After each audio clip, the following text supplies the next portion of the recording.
शुक्राणु और अंडाणु जब आपस में मिलते हैं तो उसका निषेचन होता है, वहां से क्या होता है, वहां से बच्चों का निर्माण होता है। कि शुक्राणु में कितने गुणसूत्र पाए जाते हैं, तो ये होते हैं बच्चों, शुक्राणु में 23 गुणसूत्र पाए जाते हैं। टेस्टोस्टेरोन की हम बात करेंगे तो इसका उत्पादन किसके द्वारा होता है बच्चों, तो इसका उत्पादन होता है वृषण द्वारा।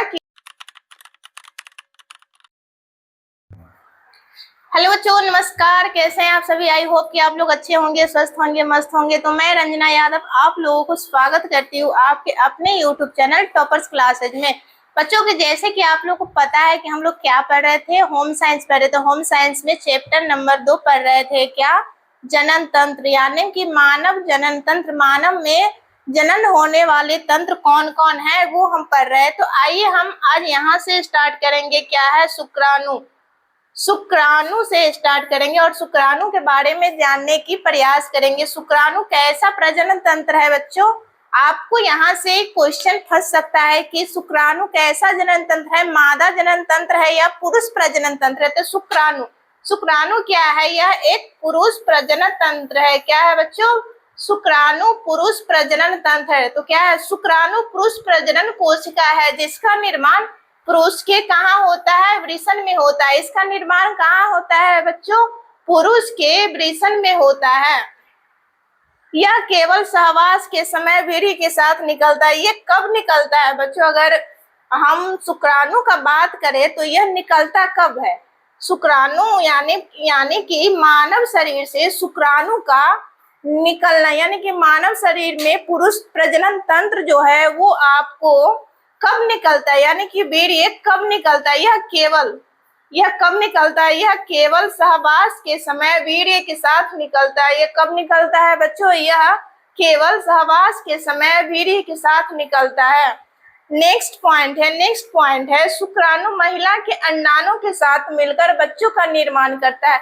अब यहाँ पे आप लोग जरा ध्यान दीजिएगा, यानी कि बच्चों का निर्माण कैसे होता है, जब शुक्राणु महिला के अंडाणु के साथ क्या होता है, जब शुक्राणु और अंडाणु दोनों का मिलन होता है तो क्या होता है, वहाँ एक बच्चे का निर्माण होता है बच्चों। तो आप लोग समझ चुके होइएगा कि एक न्यू बच्चे का निर्माण कैसे होता है, यानी कि जब शुक्राणु और अंडाणु जब आपस में मिलते हैं तो उसका निषेचन होता है, वहां से क्या होता है, वहां से बच्चों का निर्माण होता है।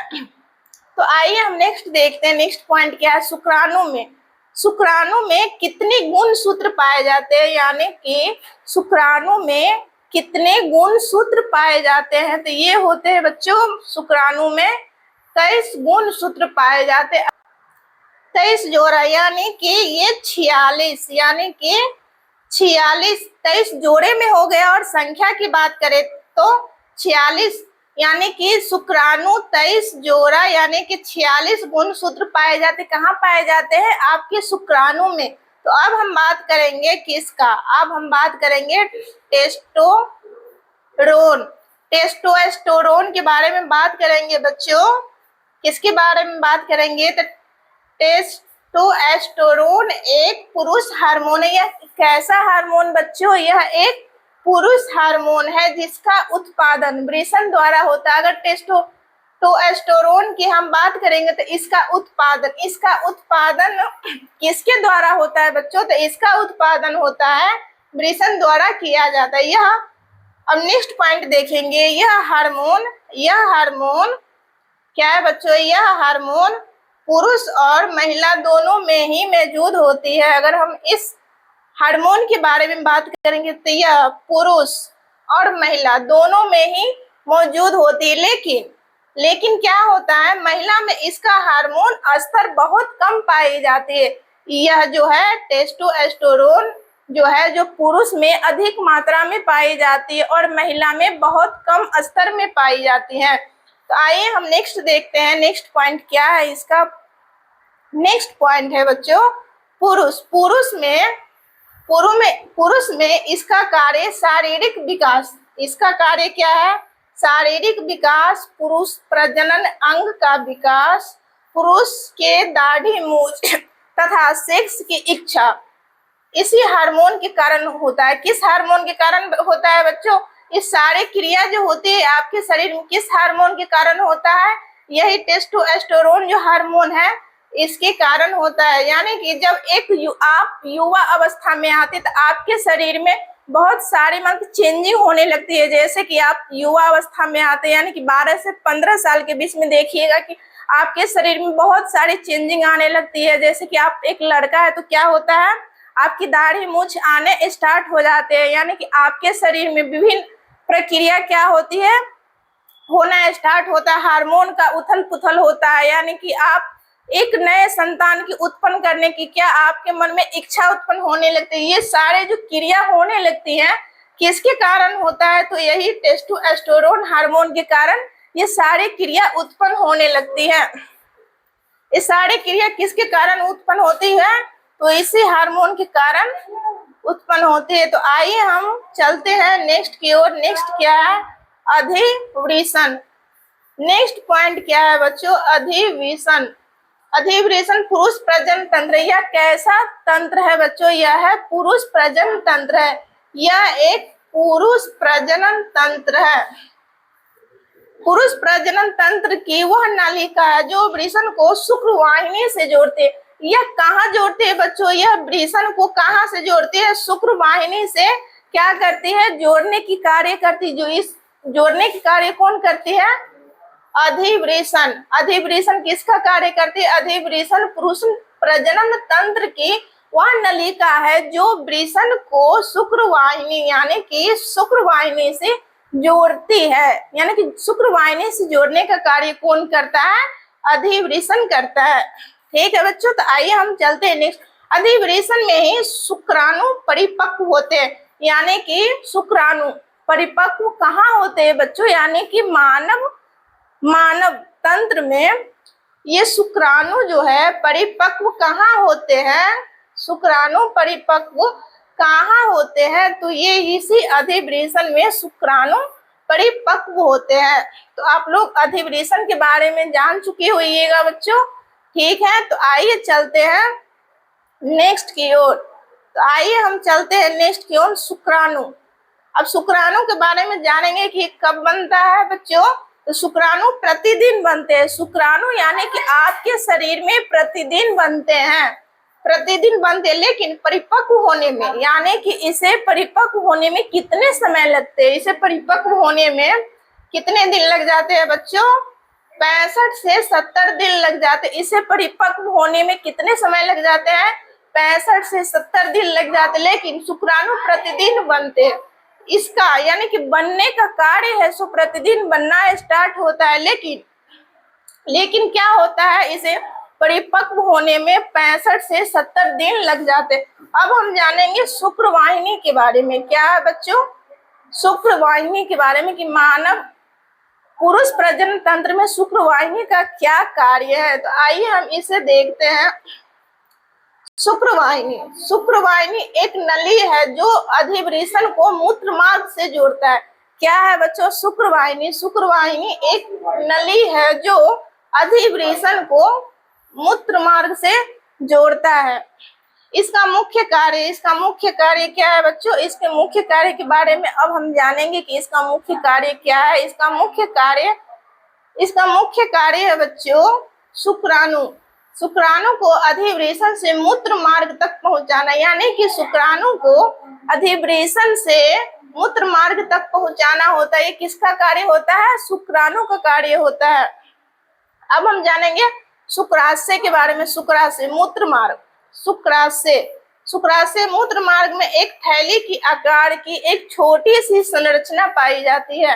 कहाँ यह पाई जाती है? शुक्राशय मूत्र के मार्ग में एक थैली की आकार की एक छोटी सी संरचना पाई जाती है, जिसे क्या कहते हैं बच्चों? जिसे शुक्राशय कहते हैं। जिसे क्या कहते हैं? शुक्राशय कहते हैं। तो आइए हम नेक्स्ट के बारे में जानेंगे शुक्राशय का। क्या है बच्चों? शुक्राशय से पोषण तत्व। क्या है? शुक्राशय से पोषण तत्व से युक्त तरल पदार्थ स्रावित होते हैं। यहाँ से कैसा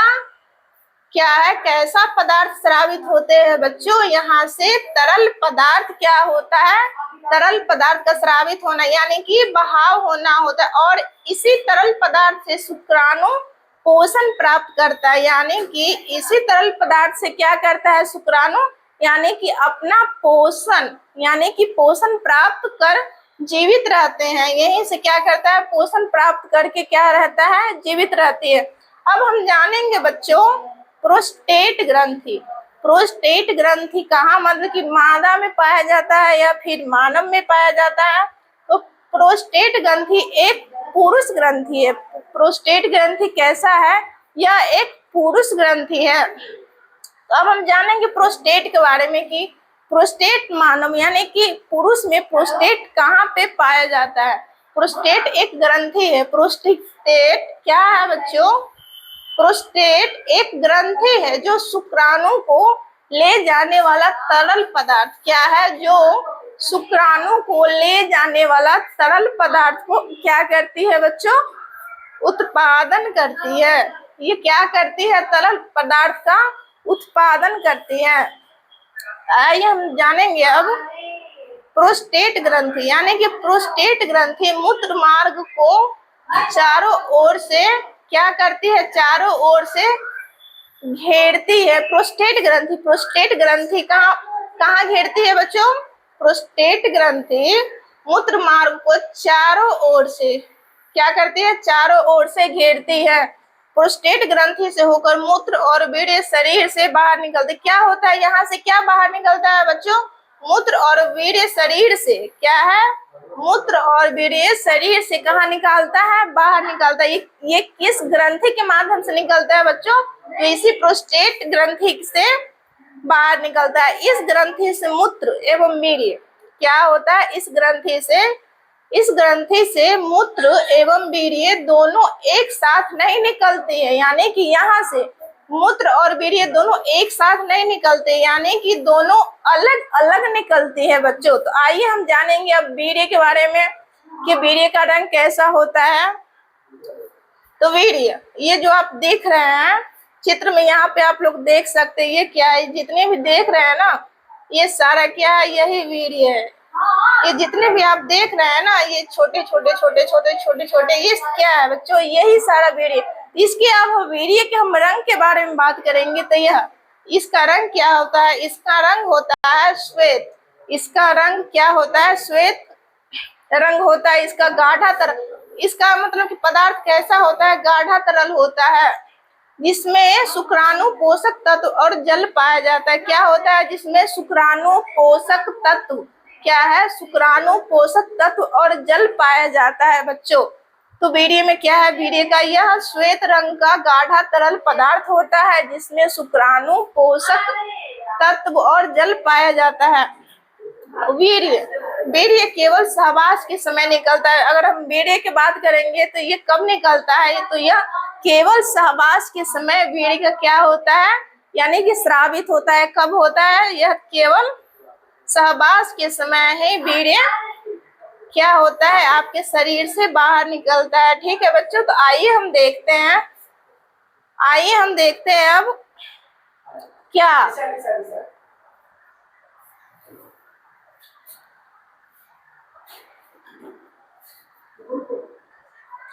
एक वीर्य बूंद में लाखों शुक्राणु निकलते। क्या होते हैं बच्चों, एक बूंद वीर्य में कितना, लाखों शुक्राणु यानी कि होते हैं, जो अत्यंत तीव्रता से गति करता है। क्या होता है बच्चों, जो अत्यंत तीव्रता से गति करते हैं। तो बच्चों आज की क्लास को हम यहीं पे एंड करते हैं, फिर मिलते हैं आपसे नए वीडियो लेकर नए क्लास में। तब तक के लिए tata bye bye, see you.